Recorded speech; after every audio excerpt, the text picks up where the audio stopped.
nós vamos em Ezequiel, no capítulo 20.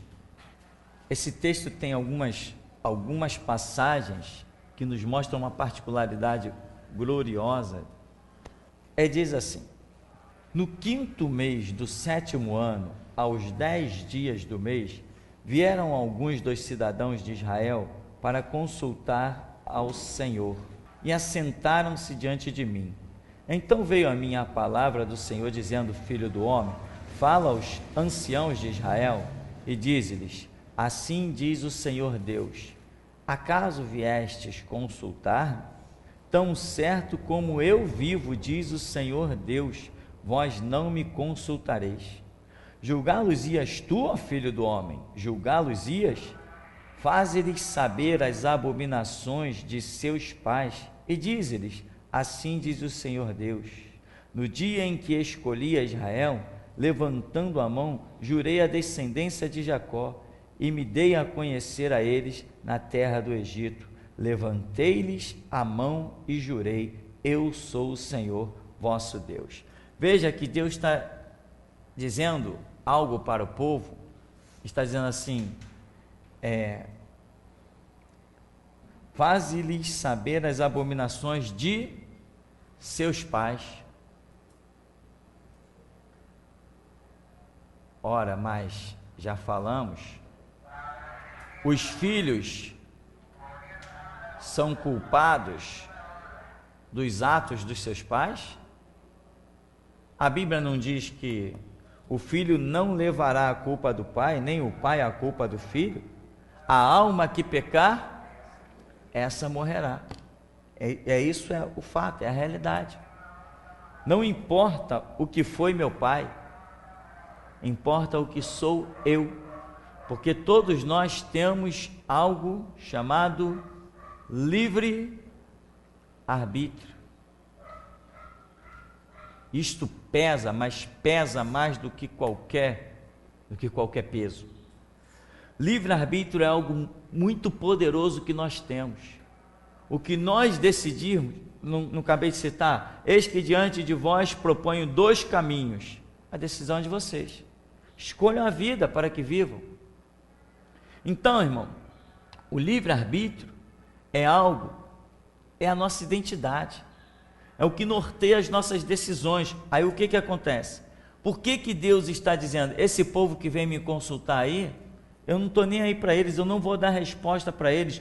Por acaso você, filho do homem, falando para Ezequiel, você vai julgá-los, você vai dar a direção para eles, você vai falar coisas com eles? Diz o seguinte para eles: faze-lhes saber as abominações de seus pais e dize-lhes: assim diz o Senhor, no dia em que escolhi Israel, levantando a mão, jurei a descendência de Jacó e me dei a conhecer a eles na terra do Egito. Levantei a mão e disse: eu sou o Senhor. O que acontece com esses filhos? Eles continuam andando no caminho dos seus pais. É isso que está acontecendo. Eles continuam com as mesmas abominações, mesmo depois do Êxodo.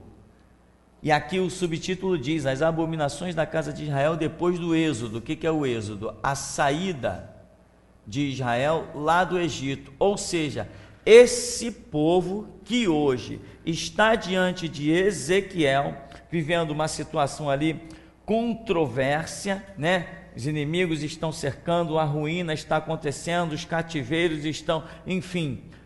Esse povo, esses chamados filhos, eles estão andando no mesmo caminho pelo qual andaram os seus pais. O que representa o êxodo aqui nessa expressão? Significa, isso que Deus fala aqui, significa que esses chamados filhos, eles têm ouvido a história do êxodo, ou seja, que Deus condenou a idolatria, que Deus condenou a mentira, que Deus condenou o não julgar com retidão a causa dos órfãos e das viúvas, que Deus condenou o oprimir o estrangeiro, né? O constrangimento ao estrangeiro. Todas aquelas coisas estão incluídas na história do Êxodo, a lei. Eles vêm de geração em geração ouvindo isso. Isso vem passando de boca em boca. Hoje, vamos assim dizer, hoje Deus olha para aquele povo e vê neles as mesmas abominações de seus pais. O resultado vai ser o quê? A mesma destruição, o peregrinar 40 anos, as mesmas atrocidades, o mesmo extermínio, as mesmas aflições e angústias que aconteceu com os antepassados deles, virá acontecer com eles. Por culpa dos antepassados deles? Não, por culpa deles.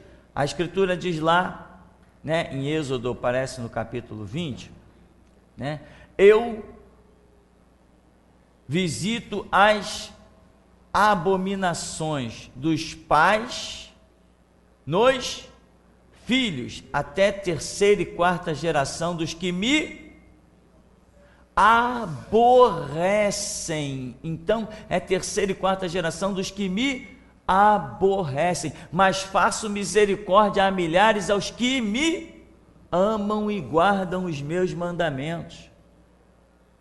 Eu não tenho maldição na minha vida, porque eu sou apaixonado por Jesus Cristo. Não são alguns conceitos de Deus que me satisfazem, são todos. Eu não estou na igreja para encontrar satisfação na lei de Deus, eu não estou para isso. Se a lei de Deus me for satisfatória ou não, não me interessa. Eu abro mão do meu sorriso, substituo pelas minhas lágrimas, angústias e aflições, mas a lei de Deus tem que ser cumprida, quer eu viva, quer eu morra. Não tenho maldição, não tenho nenhuma maldição na minha vida. Tem pessoas ainda dentro das igrejas que ainda têm maldições na sua vida, porque as regras de Deus não lhes foram cabalmente, completamente aceitas, não foi aceita totalmente por eles. É aquela velha história, não, isso me agrada, isso não me agrada, isso é bom, isso não é bom. Mas tudo que Deus faz é bom, tudo que Deus faz é perfeito. Só que muita gente tem a mentalidade de que Jesus criou regras e Jesus vai ter ações só para me agradar. Deus é bom, Deus quer o meu bem, né? Às vezes você não vai fazer alguma coisa e diz assim, está conversando com alguém diz assim, não, você diz, se Deus quiser eu vou conseguir isso. Aí alguém diz assim, não, mas é claro que Ele quer. Que claro que Ele quer o quê? Só vai ser claro que Ele quer depois que Ele disser que quer. Enquanto isso eu tenho que ir orando, até descobrir que verdadeiramente Ele quer. Mas é o conceito que as pessoas têm. Não, certamente Deus quer. Não, você é uma pessoa muito boa, você é uma pessoa maravilhosa, você é uma pessoa fora de série. Com certeza Deus quer a tua bênção. Jesus era um cara fora de série. E o que Deus considerou bênção na vida de Jesus foi a via dolorosa, foi chicotada, foi escárnio, zombaria, traição, desprezo, foi coroa de espinho, foi cravos nas mãos. Jesus era um homem fora de série. A vontade do Pai para Jesus era aquela. Vale sombrio, angústias, aflições. Aí as pessoas vêm para dentro da igreja com mentalidade, isso eu quero, isso eu não quero. Não, eu quero tudo que Deus quiser para a minha vida. Se Deus me disser assim, o meu projeto contigo é a guilhotina, eu digo assim, Jesus, onde tem uma? Estou correndo para lá. Eu não quero fugir de um projeto de Deus, eu quero me enquadrar nele.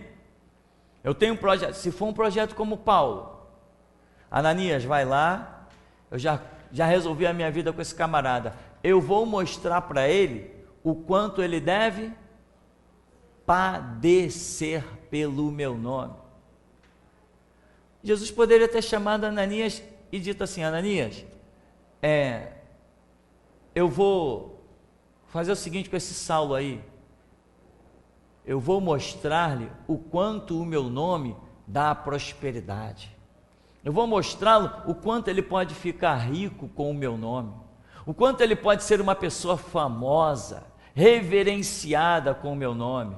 Não, Ananias, vai lá porque eu tenho para esse homem aí chicotada, picada de cobra, naufrágio, fome, cadeia. Quem quer Jesus? Eu quero Jesus, desde que Jesus não olhe para mim como olhou para Paulo, né? É o que o mundo faz.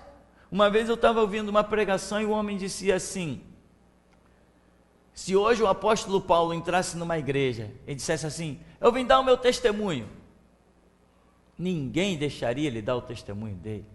Como é que é? Não, tu foi preso?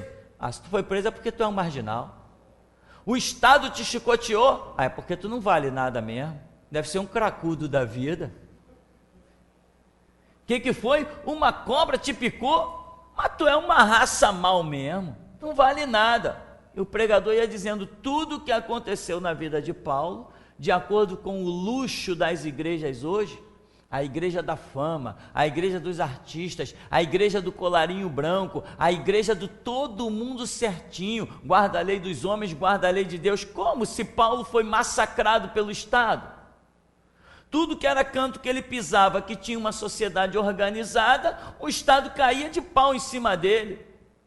Era paulada, era apedrejamento o tempo todo. Uma vez deixaram ele lá fora de na beira de uma estrada, fora de uma cidade, só ficou vivo porque olharam e acharam que ele estava morto. De tantas pedradas que Paulo levou. Vai, pega Paulo agora, traz ele para dentro dessas igrejinhas modernas para ele dar testemunho. Hoje Paulo só teria uma igreja onde ele pudesse dar testemunho. Se chama Geração Jesus Cristo. Ou você acha que esses artistazinhos que estão aí na Sara Nossa Terra, Vanderlei Cardoso, me ajuda, Baby do Brasil, essa raça toda de artistas, essa turminha toda da Rede Globo faz parte da igreja lá da Barra. Tu já viu artista da Rede Globo congregar em Baixada? Congregar em Rua de Poeira? Bom, isso é para dizer que nós temos um livre-arbítrio. E se nós andamos no projeto de Deus, Ele diz, eu faço misericórdia a milhares daqueles que me amam e guardam os meus mandamentos, mas eu visito a maldade dos pais nos filhos, até terceira e quarta geração daqueles que me aborrecem. Se o meu pai aborreceu a Deus, Deus está irado, e parece que a ira de Deus não se sacia nunca, enquanto a sua misericórdia e perdão não entra. Parece não, é assim. Isso é a simbologia da água que apaga o fogo, tá? A água é símbolo da palavra, da graça, da misericórdia, do favor de Deus. E o fogo é símbolo do seu juízo. Deus, na natureza, como simbologia, já criou o fogo sendo extinguido exclusivamente pela água. A água vem, esfria. É assim que a ira de Deus se aplaca, somente quando a sua palavra entra em cumprimento. E foi essa simbologia de Davi que mandou depois enforcar 7 filhos de Saul em Gibeá, quando Saul mandou matar os gibeonitas, quis exterminar, mas havia um tratado feito desde Josué, em que Josué jurou pelo nome do Senhor. Agora vem Saul e está transgredindo o juramento que um servo de Deus fez lá no passado com o nome do Senhor. Tem muita gente que assume as coisas hoje, mas esquecem do que foi feito no passado.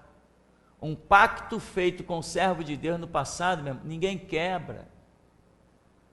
Conheço um pastor que ele falou assim, olha, Deus me deu a direção de fundar várias igrejas, mas ele nesse ponto ele tinha a mesma visão que eu sempre tive. Não quero saber de igreja nos meus cuidados. Tu tem chamado? Eu te ajudo a abrir. Tu vai lá, tu abre a tua igreja, dá seu jeito, vive. É problema teu que tu fizer, não me larga de mão. Essa é a visão que eu tenho, diferente do que se vê por aí, né? As pessoas abrem igreja e botam lá gente empregado para arrecadar dízimo para ele. É isso que acontece por aí. isto é uma abominação desqualificada. Mas eu conheci um pastor que ele fazia assim, olha, a minha direção é abrir igreja, cada um assume, eu não quero saber de mais nada. Porém, as 7 primeiras igrejas que eu abri, Deus falou comigo que vai ter que ter o mesmo nome dessa. E ele mencionou o nome da igreja dele lá. Vai ter que ser o mesmo nome, as 7 primeiras. Resultado, ele abriu 7 igrejas e botou o mesmo nome da igreja dele, a matriz. E os obreiros assumiram lá. Mas daqui a pouco, né, a garotada assume e esquece que Deus tem alianças. Quando Deus faz uma aliança com alguém, irmão, ninguém quebra essa aliança. E teve gente que diz, não, eu assumi a igreja aqui, eu não quero mais esse nome. Eu não vou mais ficar com esse nome na igreja. E o camarada foi lá, arrancou o nome, e o resultado, 1 ano depois a igreja, nem prédio não tinha mais, virou um terreno baldio. Virou um terreno baldio. Deus faz alianças. Hoje nós vivemos alianças feitas com servos de Deus lá no passado, com Josué, com Davi. Por que Jesus vem sendo chamado Jesus filho de Davi? Porque houve uma aliança com Davi. E quem não reconheceu Jesus como filho de Davi, cadê eles? Foi para a cova. A sua descendência, massacrada no Holocausto, na Segunda Guerra Mundial. Agora, Pedro, Paulo, Tiago, João e Estevão, esses reconheceram Jesus como filho de Davi. Esses prosperaram. Eles reconheceram a aliança de Deus lá no passado. Quem não reconheceu a aliança de Deus com João Batista, sobreviveu? Não se aceita um Cristo manifesto de imediato, irmão. Esse Cristo não existe. O nosso Cristo, ele é histórico.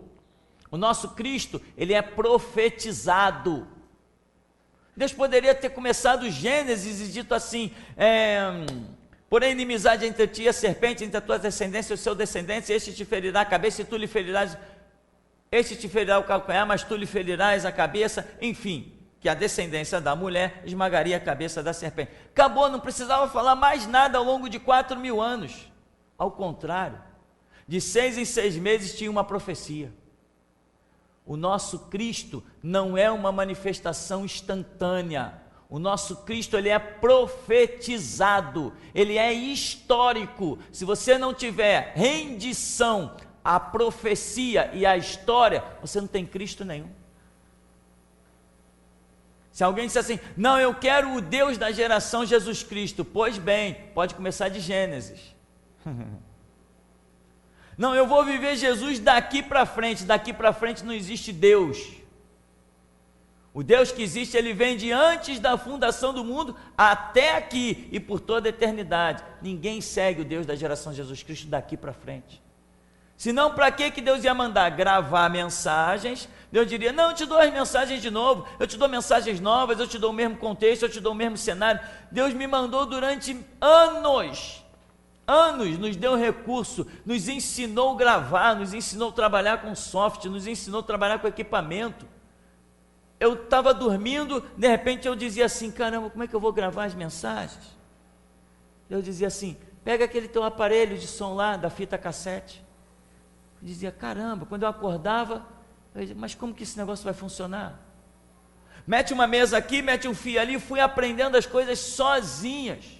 Eu aprendi as coisas de tal maneira que um dia eu trouxe aqui em casa um homem formado, técnico em eletrônica. Esse homem montava transmissor, montava rádio, com conhecimento fora do comum. Eu cheguei para ele, senta aqui, olha o que eu faço. Comecei a mostrar para ele as coisas que eu fazia, como eu gravava, como eu editava uma mensagem, como eu amplificava. Ele ficou olhando e disse assim, rapaz, eu não faço nada disso. Eu falei assim, tu está falando sério? Ele falou assim, eu estou falando sério, eu não sei fazer nada disso que você faz. Você está me dando aula. Sabe por quê? Porque eu aprendi com o mestre de todas as coisas. Falei de tantas coisas e um técnico em eletrônica formado diante de mim disse que não sabia apertar um botão daquele. Não sabia gravar como eu gravava através da mesa, equalizando na mesa, jogando para um software, ele não sabia fazer aquilo. Mas sabe como que eu aprendia?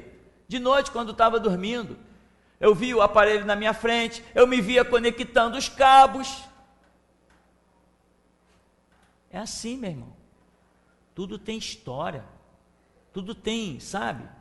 As coisas não acontecem de hoje para amanhã, não. E se Deus vem desde o tempo da fita cassete, me orientando a gravar mensagens, depois veio a era do CD, nós transformamos o áudio da fita cassete para CD. Se Deus orientou a jogar tudo isso lá na internet, isso significa que quem quiser o Deus da geração Jesus Cristo, não poderá ser de hoje para o futuro.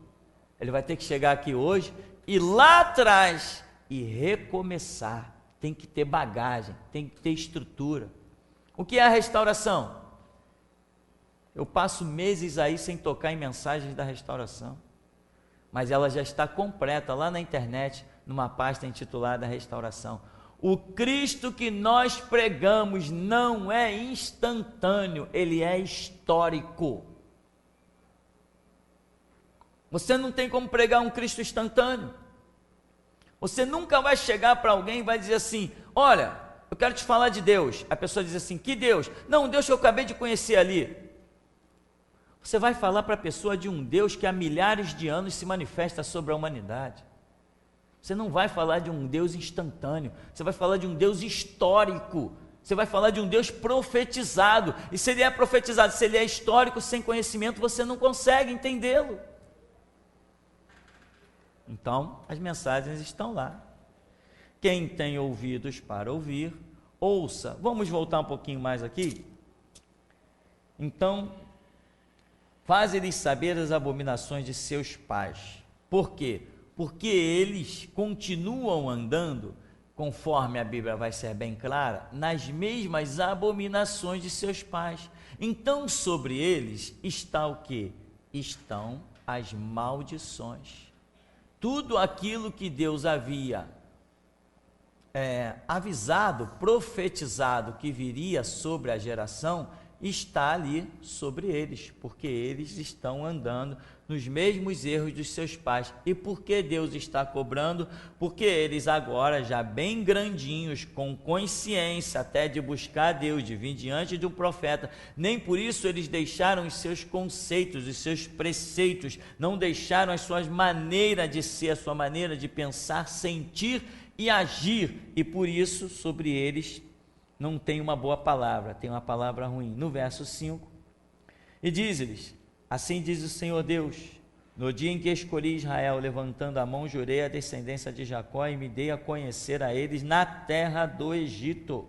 Levantei-lhes a mão e jurei: eu sou o Senhor vosso Deus. Naquele dia levantei-lhes a mão e jurei tirá-los da terra do Egito para uma terra que lhes tinha previsto, a qual mana leite e mel, coroa de todas as terras.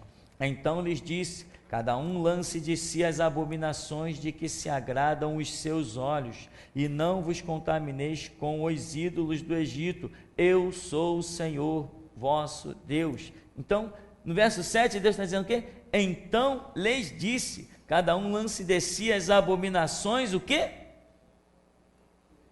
De que se agradam, irmão. Você está pensando que tem coisas que não te agradam? Tem coisas ruins que te agradam, te envolve emocionalmente, te envolve sentimentalmente, te envolve nos prazeres da carne, te envolve. Tem gente que gosta de uma bebidinha mais forte, tá? Se for equilibrado socialmente, como se diz por aí, sei lá. Agora, cuidado, agrada? Agrada, claro que agrada. Se não agradasse, o álcool não seria um dos principais problemas de uma sociedade. Ou você acha que não é? Não, pastor, o principal problema da sociedade é a maconha e a cocaína. É mesmo? É nada. O principal problema da sociedade não é a maconha e a cocaína, é o álcool. Pesquisa realizada nos Estados Unidos e no Brasil testificam de que todos os viciados em maconha, cocaína e até crack começaram primeiro com um copo de cerveja.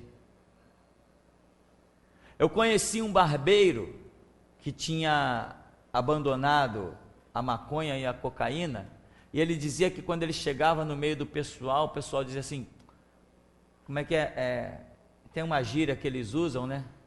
Dá uma bicada aí, não, dá um tapa aí, né? Dá um tapa. Aí, dá um tapa aí. Aí ele dizia assim, não quero. Aí os colegas insistiam, pô, vai aí, cara, pega aí. Ele brigava, rapaz, não quero, rapaz, já te falei que não quero. E ele dizia o seguinte, enquanto ele estava de cara limpa, ele não tocava em maconha nem em cocaína. Mas era ele tomar o primeiro copo de cerveja, ele dizia, tudo que vinha eu traçava. Vazava à noite. E ele dizia isso, um homem, sei lá qual era o estudo daquele homem, cortava cabelo com ele, Ele dizia, depois que eu tomava o primeiro copo, acabou, eu perdia qualquer noção de qualquer coisa. Isso é pesquisa, meu irmão. Todas as pesquisas que são feitas hoje revelam que as pessoas não começaram seus vícios diretamente. Elas tinham um histórico de álcool na família e passou para elas e elas chegaram a isso. É a busca da dose mais forte. Agora, claro, tem exceção? Deve ter, mas a pesquisa apontava isso, maciçamente. Aliás, você pode achar essa pesquisa na internet, com fontes muito interessantes. Aqui então diz que cada um lance de si as abominações das quais se agradam. Eu acho interessante essa palavra, meu irmão, acho ela muito forte, ou seja, ela me dá um entender que para que eu largue alguma abominação, algum erro, algum delito, eu vou ter que ser uma pessoa de muito empenho, e vou ter que dedicar a isso muita força, e se eu vou ter que me empenhar, vou ter que dedicar força, significa que eu vou ter que ter um sacrifício, e significa que sacrifício requer de mim dores, ou seja, eu não consigo me desvencilhar facilmente das coisas que me agradam, né? Aquela pessoa que está acostumada, pintou um verão desse, meu irmão, vamos para a praia? Vamos lá, pode esperar que na hora que passar o primeiro cara gritando, cerveja, ele, opa, aí. Se o cara passar gritando, olha o picolé, ele vai dizer, tem cerveja? Agrada, satisfaz, está acostumado, o organismo pede. Uma vez eu estava num casamento, e alguém conversando, falou assim, aí pintou um coquetel lá que tinha álcool, aí a pessoa falou assim, não quero esse negócio não, que tem álcool. Eu falei, me dá um então. A pessoa, que isso, cara, tu bebe? Eu falei, rapaz, isso é um coquetel que deve ter aqui 1% de álcool. Eu vou sair daqui, talvez nunca mais na vida eu nem vou beber isso aqui não constitui o pecado é um vício, o pecado é uma redundância, e tem mais, biblicamente, beber não é pecado, mas então quer dizer que se uma pessoa, um jovem chega perto diante de Deus e fala assim, amanhã depois você é um pastor, um jovem chega perto de você, para dizer, eu vou passar a beber, então só porque a Bíblia não condena a bebida, então você vai aconselhar essa pessoa a beber? Eu falei, não, simplesmente eu vou dizer para ele, que se ele nunca experimentou o primeiro copo, que ele continue o resto dos seus anos sem experimentar, porque a bebida é algo perigoso. Agora, o que eu não posso fazer é me transformar num mentiroso, dizer para ele que ele não pode beber, que Deus vai condenar ele. Aí quem está mentindo sou eu, cadê a minha verdade? Só posso falar aquilo no qual eu aposto a minha vida. Então, beber é pecado? Não, mas encher a cara abre as portas do inferno. Não é que eu diga, né? Segundo estudos, hoje a África está amaldiçoada. O diabo faz a festa na África. Por quê? Porque encontrou um povo debaixo de maldição. Quem amaldiçoou? Noé. Veja bem, Noé não amaldiçoou os negros, não é isso. Eu já vi uma polêmica aí pela televisão, pela internet, não é nada disso. Noé não amaldiçoou os negros, não é essa a interpretação. A característica da pele negra, até se você passar a ter filhos num lugar de muito calor, os teus descendentes vão desenvolvendo esta camuflagem que é para filtrar os raios ultravioleta, conter mais o calor. Então, a descendência de alemães nascido lá na África, no final das contas, eles vão estar nascendo com pele negra. É isso que a ciência diz. Então, Noé não amaldiçoou os negros. Noé amaldiçoou o seu neto Canaã. Ele diz: maldito seja Canaã. Mas por que toda essa maldição se originou? Porque Noé encheu a cara. Foi por isso. Ou seja, o encher a cara pode gerar problemas. Cada um ande segundo a fé ou a força que alcançou. Eu tenho andado na minha, e quando eu olho para trás, cada dia mais eu vejo que até aqui me tem ajudado o Senhor, né? Aí as pessoas dizem assim: mas você bebe? Eu digo assim: se eu quiser eu bebo. Ah, mas tu não bebe, mas diz que não pode beber. Exatamente, eu não bebo e não digo que é proibido beber. Bom, essas coisas devem estar servindo, né, irmão? Às vezes a gente começa a falar de coisas repetitivas, essas coisas devem estar servindo. Inclusive, às vezes Deus mostra algumas coisas aí dentro da igreja, né? E a gente conversa, quando tem uma certa intimidade, a gente chega e conversa: ó, irmão, Deus está falando para você tomar cuidado com isso. Irmão, Deus está falando para você tomar cuidado com aquilo. Esse tomar cuidado é que a gente fala de forma mais leve, mas esse tomar cuidado, meu irmão, é cortar o mal pela raiz. Só que às vezes, o que acontece? Está aqui, ó, as coisas agradam. Vai me dizer que um homem não gosta de prostituição? Gosta sim, gosta muito. Vai dizer que um homem não gosta de passar as noites pelas boates, colocando notinha de real em biquíni de mulher? Gosta sim. Gosta sim. Pode ter certeza que gosta. Mas diante de nós existem dois caminhos, cada um que escolha. Eu tenho meu livre-arbítrio, eu faço as minhas escolhas. Mesmo se existir alguma coisa que eu goste, eu trago ela para o prumo da palavra de Deus. Se Deus não gosta, eu passo a não gostar também. Isso é cristianismo. Cristianismo não é você andar no que te agrada. Cristianismo é você andar no que agrada ao teu Deus. Isso não é cristianismo, quando você diz assim: eu faço o que eu gosto porque Deus quer o meu bem, isso vai me trazer satisfação. Não é nada disso. Na hora de comprar um carro, eu oro a Deus. Na hora de fazer uma viagem, eu oro a Deus. Na hora de fazer um passeio, eu oro a Deus. Aí vem meus filhos e dizem assim: pai, vamos no Alto da Boa Vista? Eu digo assim: daqui a pouco te dou a resposta. Vou para o meu canto: Deus, posso ir para o Alto da Boa Vista? Levanto e digo: pode arrumar as coisas, vamos para o Alto da Boa Vista. Outro dia estava marcado para ir ao centro da cidade com a minha esposa. Acordei, senti aquele toque que nós já estamos acostumados a sentir. A minha esposa toda pronta, toda lá se preparando e tal. Falei assim: ó, não vamos não. Ah, mas não vamos no centro da cidade. Não vamos. Daqui ali, ó. Daqui ali. 20 minutos a pé. Não vamos. Amém? Quer vitória? Ouça Deus. O que aconteceu? Sei lá. Muita gente poderia dizer: não vai acontecer nada. Eu não quero nem saber se ia ou não ia acontecer. O Espírito Santo falou: não, eu não vou, e acabou a história. Isto é cristianismo vitorioso. Eu sou um escravo. Então Deus diz assim: fica aí quieto. Estou quieto. Posso ir ali beber água, Jesus? Não. Caramba, eu vou morrer de sede. Que eu morra de sede. Mas se o Senhor disse não, é não. Isso é cristianismo, irmão. Isto é cristianismo. Pode acreditar no que eu estou te dizendo. Isto é cristianismo. Então, tem coisas que nos agradam. Para muitas pessoas agrada fazer uma fofoca.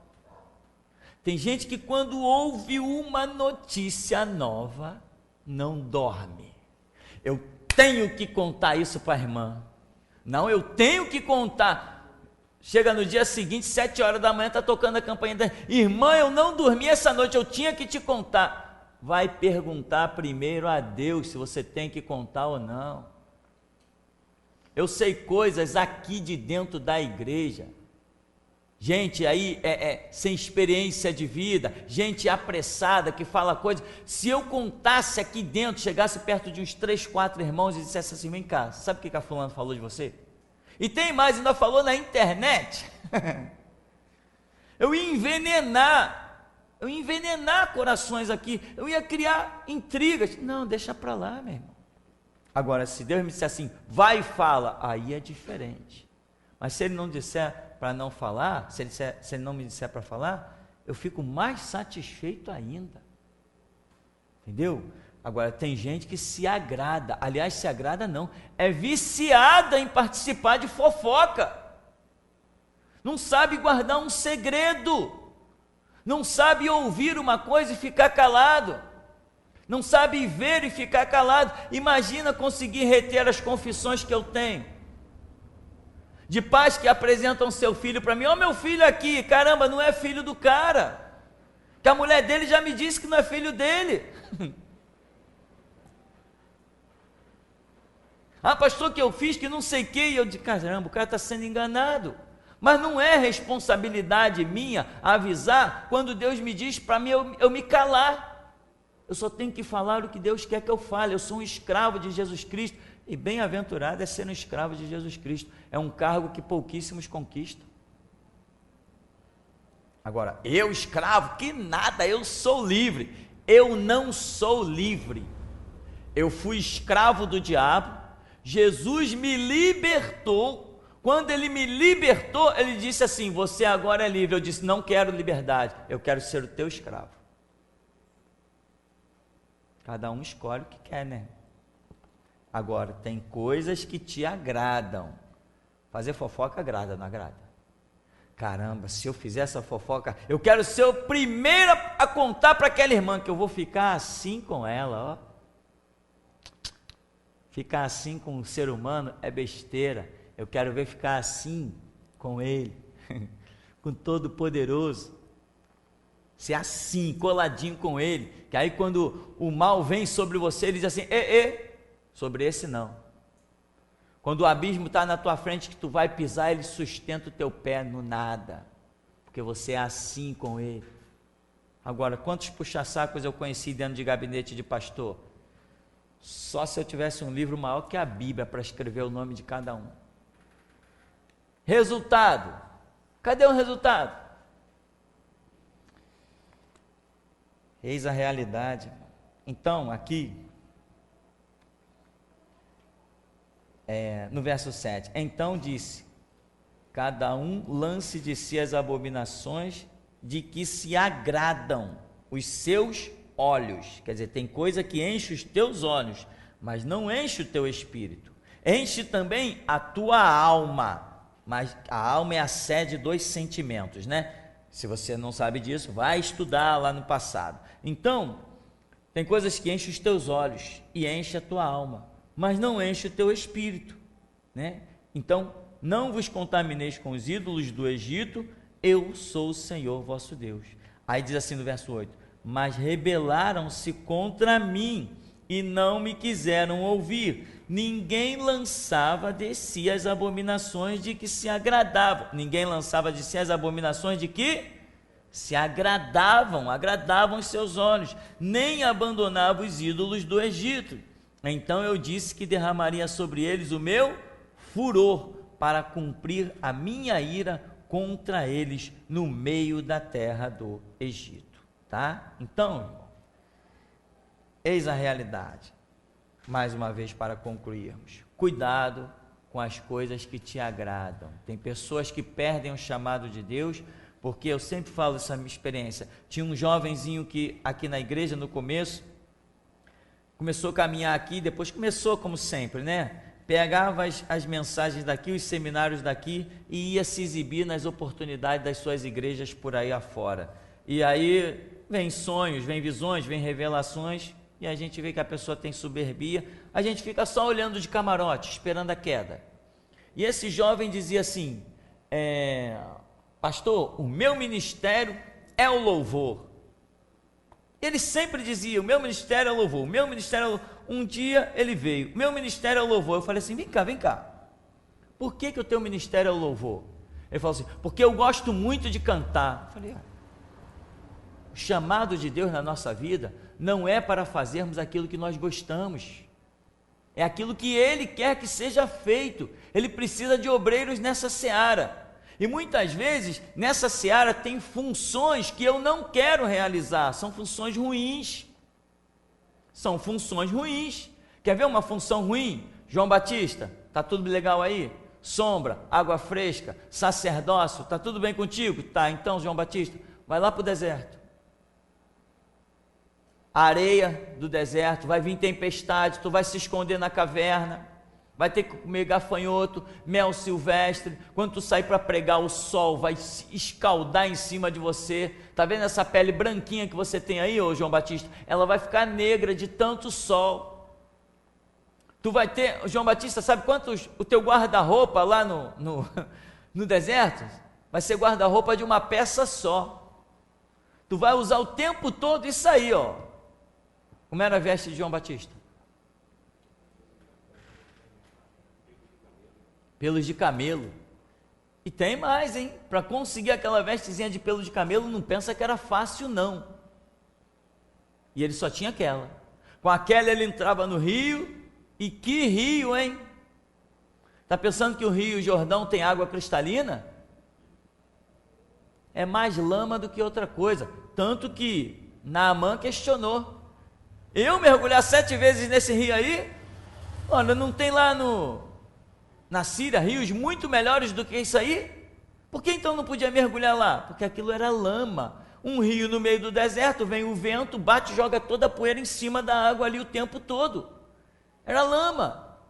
Pois bem, será que João Batista poderia dizer, estou feliz, esse é o ministério que eu sempre sonhei, está aqui debaixo desse sol comendo essa poeira? Era esse o ministério que ele sonhou? Não, mas tem outro detalhe, ele não tinha opção, ou ele pegava esse, ou não tinha nenhum outro para ele. Amém, irmãos? Vamos dar uma paradinha então, daqui a pouco a gente volta.